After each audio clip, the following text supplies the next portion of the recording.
If you've been struggling with your mood during these crazy times, food is so important. It's often overlooked, but food really affects your mood. When I went on my health journey, it was to heal myself. It wasn't even to heal other people. It affects your depression. It affects anxiety. That's why I've created this on-the-go mocha that I just love. It's basically 1 cup of organic coffee, 1 cup of unsweetened almond milk. Try to eliminate sugar. Sugar is a killer when it comes to mood.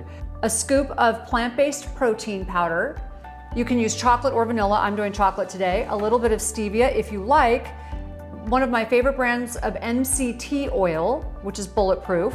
And then I sprinkle a little bit of cinnamon on the top. So I like to put fat in my coffee and protein.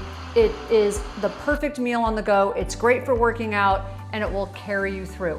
Tastes just like a mocha without all the sugar, and it will keep you sharp.